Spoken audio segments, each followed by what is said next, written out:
So hello guys, link of the other videos are there in the description, जो आपको exam में definitely help करेंगे. So let's start with polity. Okay, first of all sources of constitution. इससे question आता ही आता है हर बार, एंड लास्ट टाइम भी आया था, जिसमें मतलब एफकैट 2020 सेकेंड एग्जाम में दिया था. फेटर्निटी, लिबर्टी, इक्वालिटी, इनसे रिलेटेड ये कहाँ से लिए गए हैं. ठीक है, तो ये बहुत इंपॉर्टेंट हो जाता है. Sources of the constitution.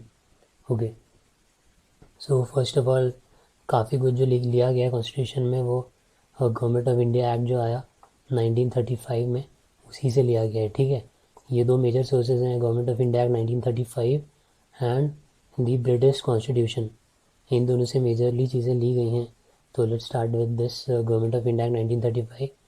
First of all federal scheme, then office of governor, then judiciary, then public service commission. Emergency provisions जो लिए गए हैं वो इधर से लिए गए हैं. इमरजेंसी के कुछ प्रोविजंस जर्मनी से भी लिए गए हैं, हम आगे देखेंगे वो. तो emergency provisions, then administrative details. Okay, British constitution parliamentary government है इंडिया में. ठीक है, जैसे यूएस में प्रेसिडेंशियल है, जहाँ पे पार्लियामेंट्री गवर्नमेंट है इंडिया में, तो वो ब्रिटेन से लिया है, ब्रिटिश से लिया है हमने. Then rule of law, legislative procedure. Okay, then single citizenship. Single citizenship क्या होता है, जैसे यूएस में ड्यूअल सिटीजनशिप होती है. ठीक है, यूएस में मतलब आपकी नेशनल सिटीजनशिप भी होगी कंट्री की, एंड स्टेट सिटीजनशिप भी होगी. पर इंडिया में there is no such thing. India में ओनली नेशनल सिटीजनशिप ही होती है. आप स्टेट का कुछ नहीं होता कि आपका हरियाणा की सिटीजनशिप है, राजस्थान की सिटीजनशिप है, तो ऐसे वर्क नहीं करते हैं. इंडिया में नेशनल सिटीजनशिप होती है, that you are an Indian citizen. Okay, then cabinet system, prerogative writs होते हैं, हम आगे देखेंगे क्या क्या हैं. देन पार्लियामेंट्री प्रिविलेजेस जो हैं ये, एंड बाई कैमरलिज्म. ठीक है, ये सब लिया गया है ब्रिटिश कॉन्स्टिट्यूशन से. देन यूएस से लिया गया है, यूएस कॉन्स्टिट्यूशन से फंडामेंटल राइट्स. इंपॉर्टेंट है, ठीक है, very important. Then independence of judiciary, कैसे जुडिशल सिस्टम काम करेगा, कोर्ट्स वगैरह, courts and all. Then judicial review, impeachment of president. Okay, तो इसको इस तरीके से याद रख सकते हैं कि न्यूज़ में अभी 2020 में काफ़ी था प्रेसिडेंट को लेके वहाँ पे यूएस में इम्पीचमेंट प्रोसेस का. तो इस तरीके से याद रखिए, इम्पीचमेंट प्रोसेस कहाँ से लिया गया, प्रेसिडेंट का, यूएस से. Then removal of supreme court and high court जजेस and post of vice president. ठीक है, इनका रिमूवल कैसे होगा, तो इसके अलग अलग प्रोविजंस होते हैं. तो ये लिया गया है यूएस कॉन्स्टिट्यूशन से. देन आयरिश कॉन्स्टिट्यूशन से क्या लिया गया है, first of all very important, DPSP, that is directive principle of state policy. Okay, then nomination of members to Rajya Sabha and method of election of president. कैसे कौन कौन इन्वॉल्व होता है ऐसे प्रेसिडेंट वाले इलेक्शंस में. इंडिया में जो इन्वॉल्व होते हैं वो member of parliament, that is members in our Lok Sabha and Rajya Sabha, as well as the members of state legislative assembly. फिर उन्हें वैल्यू दी जाती है, उस हिसाब से इलेक्शंस होते हैं प्रेसिडेंट के. Okay okay, then Canadian constitution, इससे क्या लिया गया है, federation with a strong centre. India में 3 लिस्ट हैं, आपको पता हो तो, that is centre, state and concurrent. तो सेंटर में सेंटर के सब्जेक्ट्स होते हैं, स्टेट में स्टेट जो जो चीज़ें कर सकती है उनसे रिलेटेड, एंड कॉन्करेंट में दोनों ही डिसीजन ले सकते हैं. ठीक है, तो federation with strong centre, then vesting of residuary powers in the centre. ठीक है, then appointment of state governors by the centre, advisory jurisdiction of supreme court. ठीक है, ये सारी चीज़ें. सो ऑस्ट्रेलियन कॉन्स्टिट्यूशन, इससे क्या लिया है, कॉन्करेंट लिस्ट. जैसा मैंने बताया कि state list, central list and concurrent list होती है. कॉन्करेंट लिस्ट में जो भी सब्जेक्ट्स हैं उन पे सेंटर एंड स्टेट दोनों काम कर सकते हैं. ठीक है, then freedom of trade, commerce and intercourse, ये अपने कॉन्स्टिट्यूशन में है ये भी. तो ये वाली चीज़ इनसे लिया, trade, commerce and intercourse. Then joint sitting of 2 houses of parliament. कुछ पर्टिकुलर केसेस ही होते हैं जिन पे जॉइंट सिटिंग हो सकती है, तो जॉइंट सिटिंग वाला प्रोविज़न है वो लिया गया ऑस्ट्रेलियन कॉन्स्टिट्यूशन से. देन जर्मनी से क्या लिया गया है, जैसा मैंने बताया इमरजेंसी के टाइम के प्रोविजंस का, तो suspension of fundamental rights during emergency, ये याद रखिएगा. ठीक है, सस्पेंशन जो होगा फंडामेंटल राइट्स का वो इमरजेंसी के केस में वो लिया गया है जर्मनी से। देन यूएसएसआर और रशिया भी आपको दिया जा सकता है एग्ज़ाम में, तो वो लिया गया है वेरी वेरी इंपॉर्टेंट, जो पहले आया भी एग्ज़ाम्स में। तो फंडामेंटल ड्यूटीज़, ठीक है, and the idea of justice, social, economic and political justice, ठीक है, social justice, economic justice and political justice in the preamble. इस बार जैसे 2022 में आया था ये फेटर्निटी वगैरह का फ्रेंच से, तो ऐसे ही प्रीएम्बल में जो social, economic and political justice है ये लिया गया है Soviet constitution, that is USSR और Russia. Then French constitution, republic and the ideals of liberty, equality and fraternity, जो लास्ट टाइम आया है, ठीक है, ये liberty, equality and fraternity in the preamble. Then South African constitution, इनसे क्या लिया गया है, तो ये है procedure for amendment of constitution and election of members of राज्य Sabha, okay. Then Japanese constitution, procedure established by law, ठीक है, okay। Now fundamental rights, these are also very important, so let's start with this right to equality from article 14 to 18, okay। Then 14 is equality before law and equal protection of law. 15 is prohibition of discrimination on grounds of religion, race, caste, sex और place of birth। Article 15 एक movie आई थी आयुष्मान की, याद होगा तो उससे आप याद रख सकते हैं आर्टिकल 15 के बारे में, ठीक है। Then article 16 is equality of opportunity in matters of public employment, ठीक है। Then 17 is abolition of untouchability and provision of its practice, ठीक है, अनटचेबिलिटी से रिलेटेड है article 17। Then article 18 is abolition of titles except military and academic, okay. Then right to freedom पे अपन चले तो आर्टिकल 19 to 22, ठीक है। तो protection of 6 rights regarding freedom of, ये फंडामेंटल राइट्स जिन्हें हम बोलते हैं, regarding freedom of speech and expression, okay. Second is assembly, association, movement, कि कहीं भी हम मूव कर सकते हैं कंट्री में वन प्लेस टू अनदर, ठीक है। रेजिडेंस, कहीं भी सेटल हो सकते हैं। प्रोफेशन, कुछ भी कर सकते हैं जो लीगल हो। देन असेंबली, भी कहीं भी असेंबल हो सकते हैं। Maintaining law and order. Then speech and expression, जो आपने सुना होगा बहुत बार, ठीक है। ये सब आता है इसमें आर्टिकल 19, वेरी इंपॉर्टेंट है, याद रखिए, ठीक है, article 19। Then article 20, protection in respect of conviction for offences. इसका पहले क्वेश्चन आया हुआ है काफ़ी सारे एग्जाम्स में, डबल जियो पैरिटी का पूछा था कि सेम ऑफेंस के लिए आपको फिर पनिश किया जा सकता है, नहीं, that is double jeopardy, तो आता है इसमें आर्टिकल 20 में। Then article 21, protection of life and personal liberty. इसके अंदर बहुत सारे हैं राइट्स, तो वो हम आगे डिस्कस करेंगे, जो कि बहुत इंपॉर्टेंट है। एग्जाम्स में डायरेक्टली वो राइट्स पूछ लेता है कि ये है या नहीं है लाइफ एंड पर्सनल लिबर्टी में, ठीक है। Then right to elementary education, article 21A, ये बाद में ऐड किया गया था, article 21A, right to elementary education, ठीक है। Then protection against arrest and detention in certain cases, ठीक है, ये कुछ केसेस के लिए जो बना है, protection against arrest and detention in certain cases, this is article 22। Now right against exploitation, this is article 23 and 24। Now article 23 says prohibition of traffic in human beings and forced labor. 24 is prohibition of employment of children in factories, ठीक है, this is also very important। Then article to freedom of religion, ठीक है, तो 25 से 28 सब religion से related है, तो ऐसे याद रख सकते हैं आप रफली कि 25 से 28 तक रिलीजन से रिलेटेड जो है आपके राइट्स वो हैं। तो 25 is freedom of conscience and free profession practice propagation of religion, ठीक है, कोई भी रिलीजन आप फॉलो कर सकते हैं। Then article 26 is freedom to manage religious affairs. Then 27 is freedom from payment of taxes for promotion of any religion, जो आप पेमेंट करते हैं किसी भी रिलीजन के प्रमोशन के लिए, वो टोटली आप पे डिपेंड करता है, if you want then you can do, okay. Then 28 is freedom from attending religious instruction और worship in certain education institutions, ठीक है, कोई अगर किसी रिलीजन या किसी ये जो आप बोलते हैं किसी कम्युनिटी ने वैसे ही खोला हुआ है तो उसमें अलाउड है, बट वैसे स्टेट या सेंट्रल गवर्नमेंट वाले जो हैं उनमें अलाउड नहीं होता, ठीक है। This is article 28। Now article 29 and 30, cultural and educational rights, ठीक है। तो इसमें 29 is protection of language, script and culture of minorities, ठीक है, ये दोनों माइनॉरिटी से रिलेटेड ही हैं। And article 30 is right of minorities to establish and administer educational institutions, ठीक है। तो आप ये याद रखें, ये राइट टू एलिमेंट्री एजुकेशन था 21, ठीक है, ये भी एजुकेशन वाला है 29 and 30 but related to minorities, ठीक है। Then right to constitutional remedies article 32, ठीक है।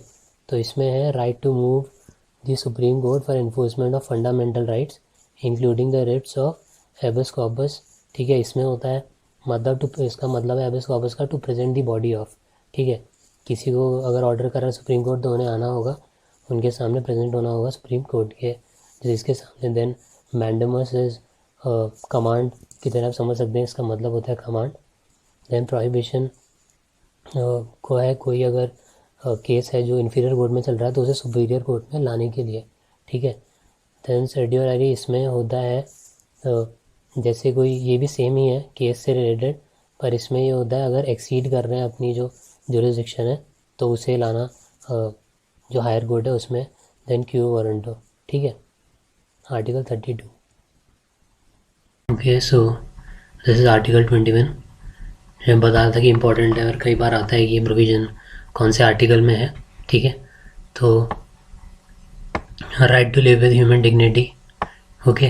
Then right to decent environment including pollution free water and air and protection against hazardous industries, ठीक है। Then article right to livelihood, right to privacy, right to shelter, right to health, right to free education up to 14 years of age, ठीक है। तो ये article 21 के under है ये भी, ठीक है, 14 years of age. Then right to legal aid, right against solitary confinement, right to speedy trial, ठीक है, right against handcuffing, right against inhuman treatment, ठीक है। Then right against delayed execution, okay. Then right to travel abroad, कि आप जा सकते हैं बाहर कहीं भी, ठीक है। Then right against bonded labour, then right against custodial harassment, then right to emergency medical aid, तो कभी भी एमरजेंसी में आप जा सकते हैं किसी भी हॉस्पिटल में, ये आपको ये आर्टिकल 21 से राइट मिलता है, ठीक है। Then 18 is right to timely medical treatment in government hospital, ठीक है। Then right not to be driven out of a state, then right to fair trial, then right of prisoner to have necessities of life, ठीक है। Then this is important, right of women to be treated with decency and dignity, ठीक है। तो ये right में है, ठीक है, ये राइट में है, ये right of women to be treated with decency and dignity. Then 23 right against public hanging, then 24 right to road in hilly regions, then right to information, RTI आपने बहुत बार सुना होगा राइट टू इन्फॉर्मेशन का नाम, ये भी आर्टिकल 21 के अंदर आता है। पहले क्वेश्चन भी आया इससे रिलेटेड कि ये राइट टू इन्फॉर्मेशन जो है ये किस आर्टिकल के अंदर आता है, तो that is article 21 of the Indian constitution. Then right to reputation, then right of appeal from a judgment of conviction, then right to family pension, then right to social and economic justice and empowerment, then right against bar fetters, then right to appropriate life insurance policy, ठीक है। Then right to sleep, then right to freedom from noise pollution.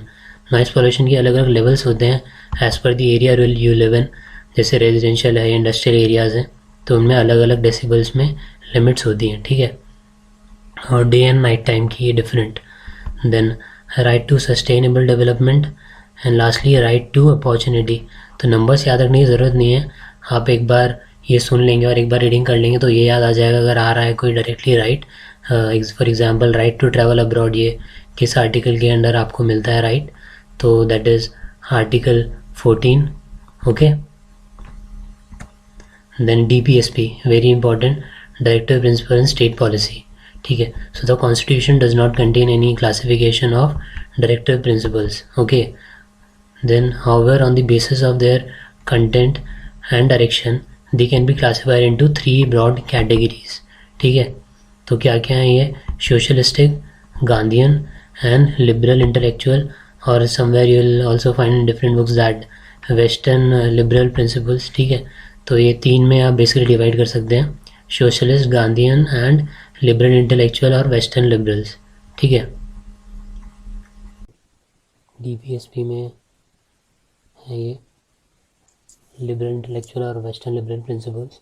So the principle included in this category represents the ideology of liberalism. ठीक है, and ये important है कि इसमें से question आया है पहले. So first is to secure for all citizens uniform civil code throughout the country, this is article 44. ठीक है. Then to provide early childhood care and education for all children until they complete the age of 6 years. पहले age का पूछा है कितना year तक होता है, तो 6 years. This is article 45. Then to organise agriculture and animal husbandry on modern and scientific lines, article 48. Then 48A is very famous and very important, to protect and improve the environment and to safeguard forest and wildlife. Then to protect monuments, places and objects of artistic or historic interest which are declared to be of national importance, article 49. Now this one article 50, ये 2022 का जो morning shift था first day उसमें आया था ये, to separate the judiciary from executive in the public service of the state. तो ये पूछा था कि जुडिशरी से एग्जीक्यूटिव को जो सेपरेट करता है वो किस में है, तो ये DPSP में है, आर्टिकल 50 ओनली. ये पूछा था ऑप्शंस में कि DPSC, फंडामेंटल राइट्स, और ऐसी दो ऑप्शंस और थे, तो right option was DPSP. This is also this separate the judiciary from executive in the public service of the state. ठीक है, article 50. This is important. So then article 51, to promote international peace and security and maintain just and honorable relation between nations, to foster respect for international law and treaty obligation and to encourage settlement of international disputes by arbitration. ठीक है, this is article 51. Then one important point, the 42nd Amendment Act of 1976 added 4 new directive principles to original list. ये पूछते हैं आजकल ऐसे कि कब add हुआ, इनमें से कौन सा इस टाइम पे 42nd के टाइम ऐड हुआ था. तो 42nd अमेंडमेंट के टाइम पे 1976 में जो हुआ उसमें क्या चीज़ें ऐड हुई इसमें DPSP में, article 39, to secure opportunities for health development of children, and 39A, to promote equal justice and to provide free legal aid to the poor. Then article 43A, to take steps to secure the participation of workers in the management of industries. ठीक है. Then 48A, this is again very important, to protect and improve the environment and to safeguard forest and wildlife. Then schedules, these are very important. So first schedule says that names of states and their territories, इसके बारे में बताता है, names of union territories and their extent. ठीक है, first schedule. Then second, provision relating to emoluments, allowances, privileges, किन किन के, president of India, governor of states, speaker and deputy speaker of Lok Sabha, chairman and deputy chairman of Rajya Sabha. Speaker and deputy speaker होते हैं लोकसभा में and chairman and deputy chairman होते हैं राज्यसभा में. Then speaker and deputy speaker of legislative assemblies of the state, chairman and deputy chairman of the legislative council, Rajya Sabha की तरह legislative council में भी chairman and deputy chairman. Then the जजेस of supreme court, जजेस of high court and the comptroller and auditor general of India. तो comptroller and auditor general of India भी इसी में आएगा. तो ये इतने हैं, प्रेसिडेंट, गवर्नर जो हेड हैं अपने, स्पीकर जो होंगे लोकसभा एंड राज्यसभा के chairman, deputy speaker chairman, legislative assembly and council के हेड्स मतलब speaker and chairman. Then supreme court के जजेस सारे जो होंगे वो, एंड जजेस ऑफ हाई कोर्ट सारे हाई कोर्ट्स के, and comptroller and auditor general. Okay. Then third schedule की बात करें तो फॉर्म्स ऑफ ओथ एंड और अफर्मेशंस. ठीक है, ओथ्स के बारे में है ये, किन के, union ministers, candidates for election to the parliament, member of parliament, जजेस of supreme court, comptroller and auditor general of India. then state ministers, candidates for election to the state legislature, then members of state legislature and judges of high court. इसमें था supreme court का, ठीक है.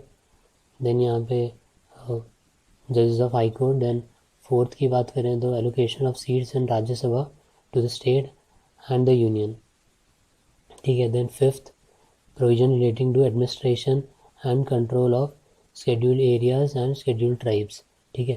Fifth is about scheduled areas and scheduled tribes. And then sixth जो है इसमें ऐसे याद रख सकते हैं AMTM, वेट, AMTM,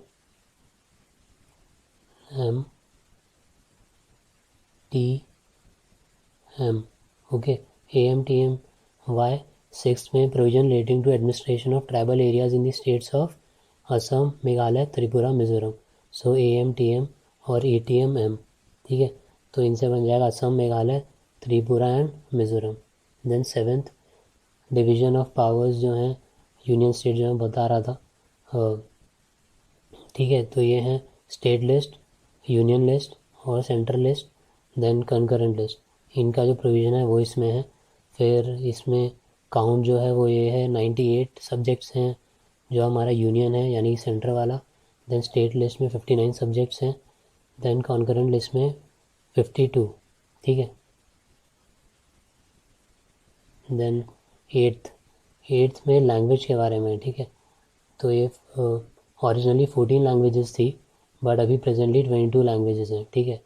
तो ये लैंग्वेजेस हैं असमीज़, बंगाली, बोडो, डोगरी, गुजराती, हिंदी, कन्नड़ा, कश्मीरी, कोंकणी, मैथिली, ठीक है. And Malayalam, Manipuri, Marathi, Nepali, Oriya, Punjabi, Sanskrit, Santhali, Sindhi, then Tamil, Telugu, Urdu.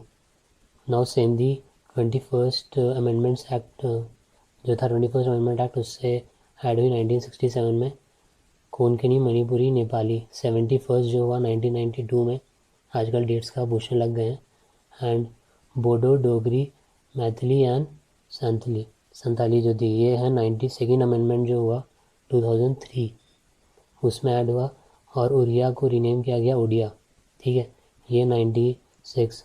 उड़ीसा को भी ओडिशा कर दिया तो ये ऐसे ही उड़िया को उड़िया कर दिया है 96th amendment act 2011. Then ninth है ये इतना इम्पॉर्टेंट नहीं है, ठीक है, तो इसका छोड़ सकते हैं हम. देन 10th की बात करें तो ये एंटी डिफेक्शन लॉ के नाम से भी फेमस है. अगर एंटी डिफेक्शन लॉ आ रहा है तो यही है, ठीक है. That is 10th. और ये 52nd अमेंडमेंट जो हुआ 1985 का उससे ऐड हुआ, ठीक है. देन 11th की बात कर लेते हैं. ये बेसिकली पंचायत से रिलेटेड है. Specific powers, authority and responsibilities of panchayats. 29 matters हैं इसमें. और 73rd अमेंडमेंट है ये 1992 का. 73rd अमेंडमेंट और 11th शेड्यूल ये पंचायत के बारे में है, ठीक है. देन 12th इसके जस्ट बाद वाला is about municipalities, power, authorities and responsibilities of municipalities, ठीक है. और इसमें 18 मैटर्स हैं एंड दिस इज 74th. तो 73rd is panchayat and 74th is municipalities.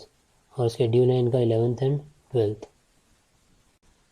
Okay. Then this is also very important. This is the preamble of our constitution of India, ठीक है.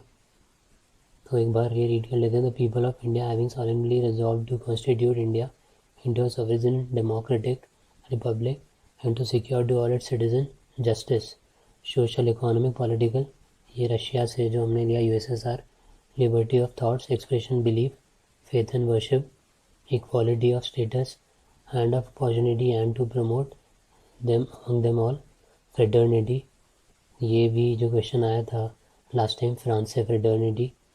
Then our constituent assembly this 26th day of November 1949 do hereby adopt, enact and give to ourselves this constitution.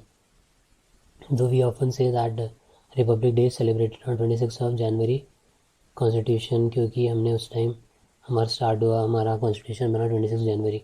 But यहाँ जो preamble में दिया गया that is 26th of November.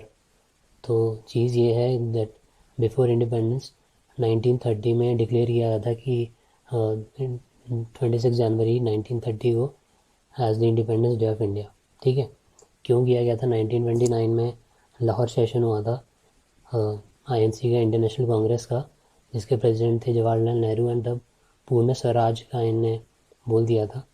तो उसके बाद 1930 में इनने सेलिब्रेट किया 26 जनवरी 1930 को इंडिपेंडेंस डे की तरह। तो that is considered as the first independence day.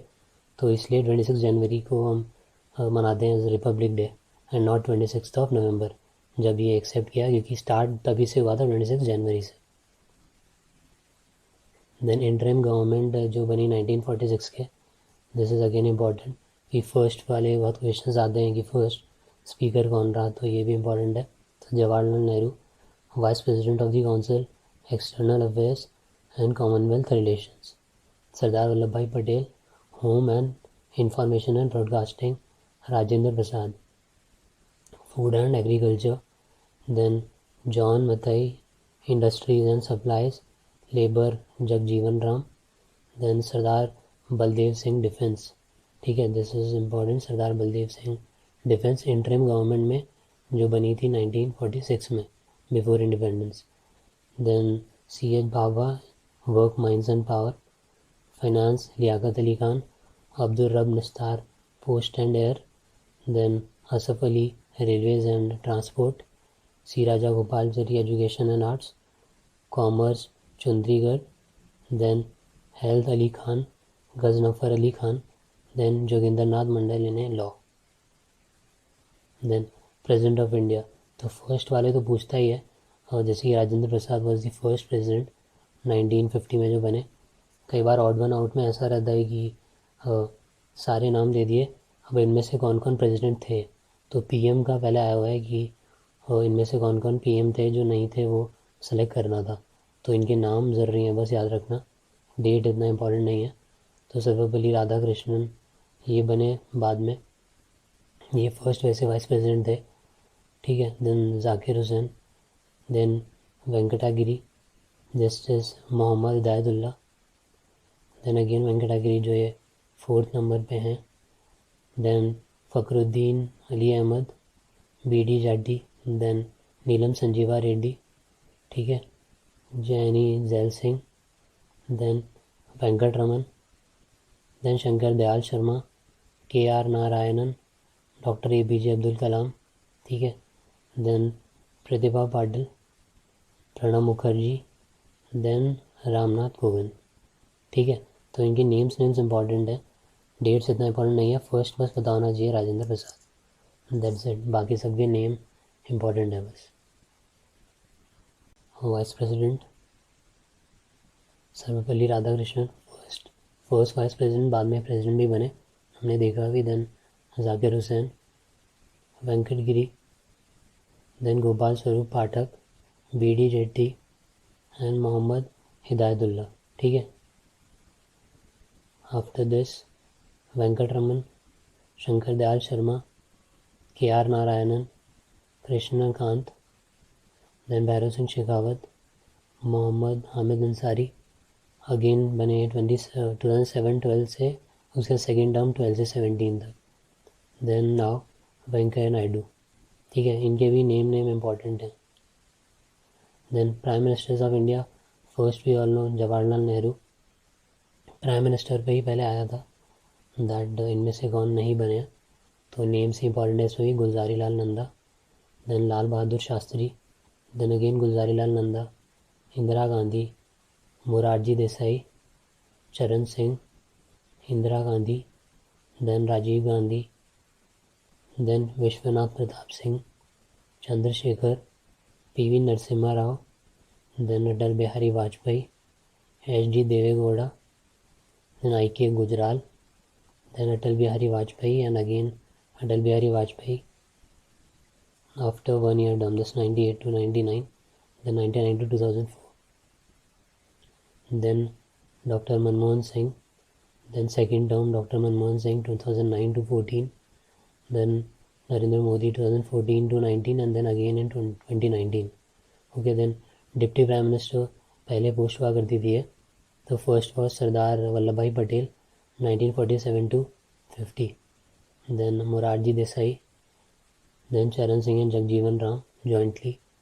Then YB Chavan, Devi Lal, again Devi Lal, and then Lal Krishna Advani और LK अडवाणी. देन उसके बाद बस नहीं थी ये पोस्ट. उसके बाद स्पीकर्स ऑफ लोकसभा फर्स्ट वाला आया ही था 2020 में. गणेश वासुदेव मवलांकर फर्स्ट स्पीकर 1952 में बने.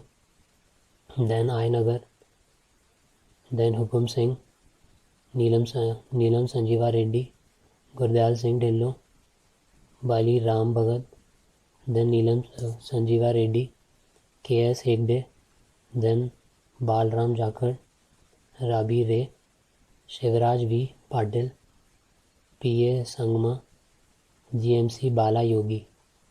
ठीक है, 98 से 2002 एंड ही ऑल्सो डाइड.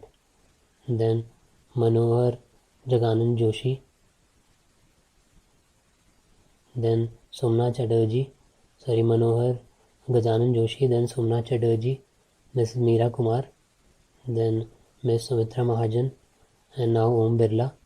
ठीक है, speakers of Lok Sabha. Then chief justice of India, पहले स्पीकर आ गया तो chief justice of India and बाकी जो हैं पोर्टफोलियोज वो इंपॉर्टेंट हो सकते हैं. तो chief justice of India HJ Kania और हरीलाल J कानिया. देन ये बाकी जो हैं इनमें आप देख सकते हैं एक बार, बट हार्डली पूछेंगे इनमें से. देन हम अभी वाला देख लेते हैं. SA बोबडे, शरद अरविंद बोबडे जो है 2019 में बने.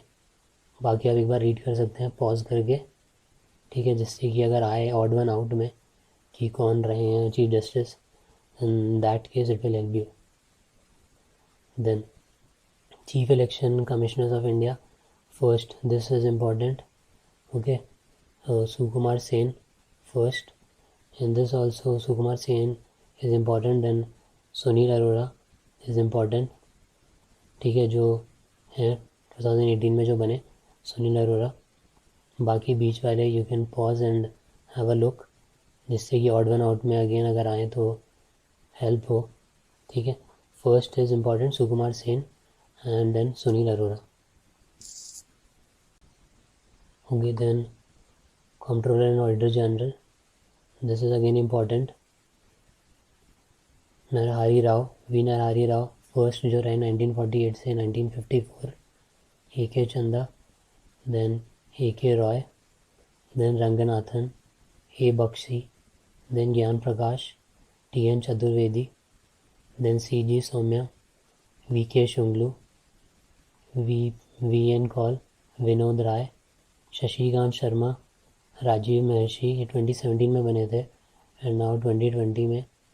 श्री गिरीश चंद्र मुर्मू जो हैं इनने comptroller auditor general of India on 8 August 2020. Current affairs से भी रिलेटेड है. बाकी जो करंट अफेयर्स वाला वीडियो है दैट इज़ डिफरेंट. उसमें जैन से दिसंबर 2020 के सारे current affairs related to everything national international मिल जाएगा ऑन दिस सेम चैनल. तो वैसे ये याद रखिए दैट गिरीश चंद्र मुर्मू जो है कंट्रोलर एंड ऑडिटर जनरल बने 2020 में ही. देन कुछ इम्पॉर्टेंट अमेंडमेंट्स हैं. ठीक है, 42nd is very important, the most comprehensive amendment made so far for the constitution. इसे मिनी कॉन्स्टिट्यूशन भी कहते हैं. ठीक है, ये इसमें किसके रिकमेंडेशन में बेसिकली बना, स्वर्ण सिंह कमेटी मिनी कॉन्स्टिट्यूशन. इसका इम्पॉर्टेंट देख लेते हैं. वैसे तो 3 वर्ड्स इम्पॉर्टेंट जो हैं ऐड हुए इस अमेंडमेंट के बाद, सोशलिस्ट, सेक्युलर एंड इंटेग्रिटी. ठीक है, देन फंडामेंटल ड्यूटीज़ जो आई न्यू पार्ट 4A जो बना वो 42nd अमेंडमेंट से ही आया. Again very important. Then important this raise the tenure of Lok Sabha and state legislative assemblies from 5 to 6 years. ठीक है, 6 years कर दिया था, जैसे अभी 5 years ही है. तो हम आगे देखेंगे कि कैसे इसके बाद वाले अमेंडमेंट ने उसे वापस कर दिया 5 years ही. वैसे 42nd में 6 years कर दिया था टर्म को. ठीक है, then this is again important, extended the one time duration of presidents to in a state from 6 months to 1 year. ठीक है, then empowered the center to deploy its armed forces in any state to deal with a grave situation of law and order. ठीक है, then did away with the requirement of quorum in the parliament and the state legislatures. तो what is quorum, ये होता है जो minimum लोग चाहिए किसी भी बिज़नेस को ट्रांजैक्ट करने के लिए पार्लियामेंट में, जो मिनिमम नंबर ऑफ होने चाहिए मिनिस्टर्स, कुछ भी आप काम कर रहे हैं उस चीज़ के लिए, तो दैट इज़ क्वारम। ठीक है, तो ये हटा दिया था।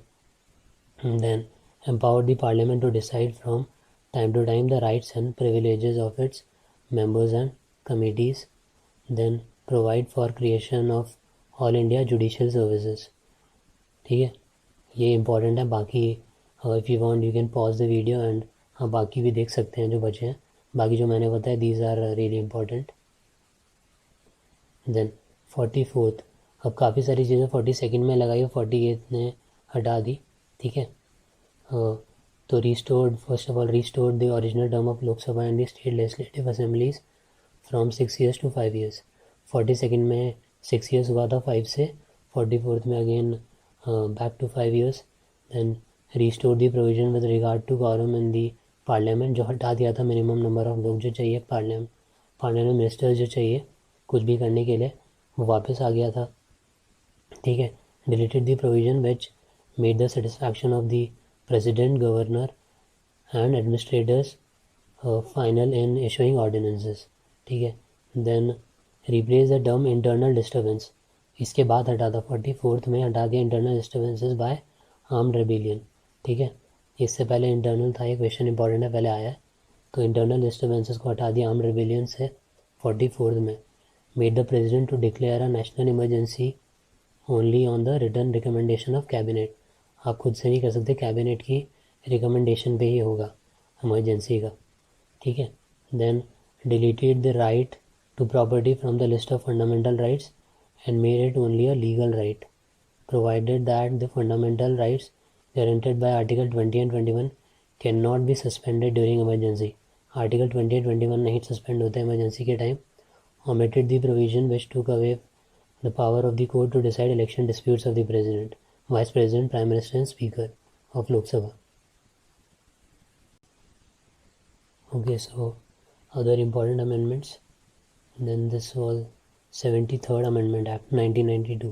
ठीक है, जो हमने पढ़ा स्केड्यूल्स में भी। इसके बाद क्या हुआ, पंचायती राज वाला जो कॉन्सेप्ट है, granted constitutional status and protection to the panchayati raj institutions. ठीक है, और इसके बाद ये जो है, for this purpose the amendment has added a new part 9। ठीक है, entitled as the panchayats, and new 11th schedule जो ऐड हुआ वो इसी के बाद हुआ 73rd। So this is important. Then 74th is also important, granted constitutional status and protection to the urban local bodies। ठीक है, urban local bodies amendment has added a new part 9A entitled as the municipalities। ठीक है, municipality से related जो हमने देखा schedules में भी। ठीक है, न्यू 12th शेड्यूल ऐड हुआ 18 फंक्शनल आइटम्स के साथ। पंचायत वाले में था 29 फंक्शनल आइटम्स। ठीक है, और matters. Then 86th amendment, this is also important, 2002 का। तो इसमें एक तो आर्टिकल 21A एलिमेंट्री एजुकेशन जो हमने पढ़ा उसे फंडामेंटल राइट बना दिया। And declares the state shall provide free compulsory education to all children of age 16 to 14 years in such matter as the state में डिटरमाइन। तो इम्पॉर्टेंट थिंग है 6 to 14 years का देखना होगा एजुकेशन स्टेट्स को। ठीक है, तो this age limit is important, 6 to 14।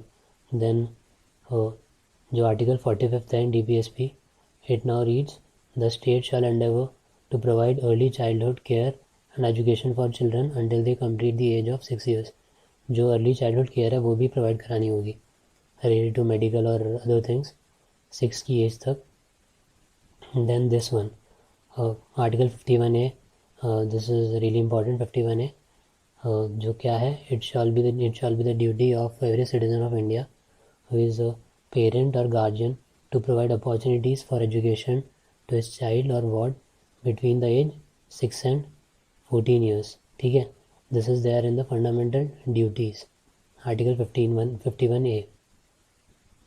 Then this is important, ये 2020 के फर्स्ट में आए थे क्वेश्चन इससे related, formation of states and UTs. तो उसमें था कि 25th जो बना स्टेट वो कौन सा था, तो गोवा आंसर था उसका। बाकी हम थोड़ा देख लेते हैं ब्रीफली। 16th जो था वो नागालैंड बना, 16th स्टेट जब बना। देन 17th इज हरियाणा, ठीक है। देन 18th हिमाचल, हिमाचल पहले से था पर यूटी था। देन 18th हिमाचल स्टेट बना, okay. Then Manipur is 19th and 20th is Tripura, ठीक है। देन मेघालय इज़ 21st, ठीक है। देन 23rd इज़ मिज़ोरम, ठीक है। Then 24th is Arunachal Pradesh. 25th जो आया था that is the answer was Goa of that question. Then Chhattisgarh is 26th and Chhattisgarh Madhya Pradesh से अलग हुआ, मध्य प्रदेश था पहले पूरा, छत्तीसगढ़ उससे लिया गया 26। जैसे बिहार से झारखंड हुआ ऐसे मध्य प्रदेश से 26 स्टेट बना Chhattisgarh. Then this one Uttar Pradesh, new state बना उत्तरांचल। तो ये this was an integral part of Uttar Pradesh, but बाद में it got separated and Uttaranchal बना, this is also known as Uttarakhand, ठीक है। उत्तर प्रदेश से अलग हुआ 27th था ये, ठीक है, 27th। देन बिहार से जो मैंने बताया झारखंड 28th बना झारखंड, ठीक है। देन उत्तरांचल, ये name you can see this 2006 में एक्ट आने के बाद उत्तरांचल से उत्तराखंड नाम हुआ। Then Pondicherry, the name was change to Puducherry. Odisha 2011। 2014 29 state जो बना तेलंगाना, ठीक है। तेलंगाना 29 स्टेट बना 2014 के एक्ट के बाद। Andhra Pradesh. Then this is again very important, Jammu and Kashmir, ये पहले था बट ये दो में डिवाइड हो गया, दोनों UTs, Jammu and Kashmir into separate union territories, namely union territory of Jammu and Kashmir and union territory of Ladakh.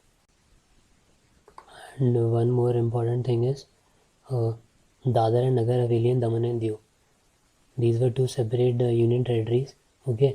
तो ये कंबाइन हो गई हैं now, this is one combined union territories that is Dadra and Nagar Haveli and Daman and Diu, okay. Emergency provisions किया गया है 352 and 352 to 360 जो हैं इसमें इमरजेंसी का दिया हुआ है।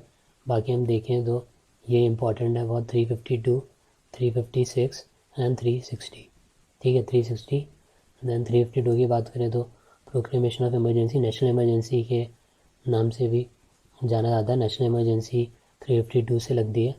44th amendment act of 1978 substituted the words internal disturbance, जो हमने अभी पढ़ा कि internal disturbance was renamed and armed rebellion, वहाँ हमने कर दिया नाम, ठीक है, 44th के बाद। Then article 356, it is about state emergency और also called as president's rule, ठीक है। 356 is this and 360 is financial emergency. तो बस इतना याद रखना is enough that 352 is national emergency, then 356 is state emergency or president's rule, and 360 is financial emergency, okay. Now these are again very important. article 371 special, जैसे आपको पता होगा Jammu and Kashmir का जो था 370, then article 371 is provision for Gujarat and Maharashtra, कुछ regions के लिए दिए हुए हैं इन स्टेट्स में, ठीक है, special provisions 371। Then 371B is special provisions for Assam, then 371C is special provisions for Manipur, ठीक है।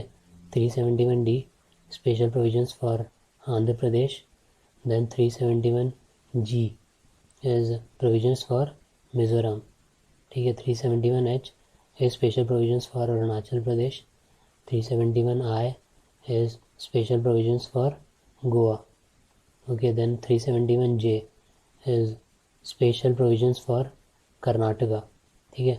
ये एक बार और आप देख लेंगे तो याद हो जाएगा। Then this is again very very important. तो जो कॉन्स्टिट्यूएंट असेंबली बनी थी फर्स्ट, उसका सिंबल जो था दैट वाज एलिफेंट सिंबल, और you can also see seal, ठीक है। Then sir BN Rau was appointed as the Constitutional Advisor to the Constitutional Assembly, Constituent Assembly, BN Rao. Then HVR Ayanagar was the Secretary to the Constituent Assembly, Then S.N. Mukherjee was the chief draftsman of the constitution in the Constituent Assembly. ठीक है, chief draughtsman कौन थे? S.N. Mukherjee constituent assembly के. Then this is very very important 5, 6, 7 and 8. तो Prem Behari Narain Raizada was the calligrapher of the Indian Constitution. Original Constitution was handwritten by him in flowing italic system style. Okay, तो किसने लिखा है? प्रेम बिहारी नारायण राजदा. प्रेम बिहारी से आप याद रख सकते हैं, तो इन्हें ही लिखा था. ओरिजिनल कॉन्स्टिट्यूशन जो है हैंड रिटन है.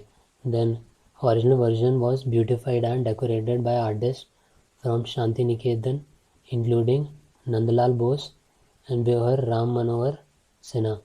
इन दोनों ने डेकोरेट किया, Nandlal Bose and Beohar Ram Manohar Sinha. Then Beohar Ram Manohar Sinha illuminated, beautified and ornamented the original preamble calligraphed by Prem Behari Narain Raizada. Preamble भी इन्हीं ने किया डेकोरेट, राम मनोहर सिन्हा ने कैलीग्राफ किया उसे प्रेम बिहारी नारायण राजदा ने. ठीक है. Then the calligraphy of Hindi version, ये हम जो ऊपर बात कर रहे थे that was about English version. So Hindi version की बात करें तो of the original constitution was done by Vasant Krishna Vaidya. ठीक है, वसंत कृष्ण वैद्य. तो कृष्ण वैद्य से आप याद रख सकते हैं. तो वसंत कृष्ण वैद्य ने कैलीग्राफी की of the Hindi version of the Indian constitution and decorated and illuminated by Nandalal Bose. तो एक बार पॉज करके भी आप लोग देख सकते हैं, ये very very important. Now few videos are already being uploaded and I'll be uploading some more videos for the same exam. So a separate video will be there on current affairs, having 2020 current affairs from Jan to December. So you can subscribe so that you will get the notification of the new videos. And if you have learned anything, then you can like, and you can also comment to guide me, or if you want any video on any particular topic. So that's it. All the best.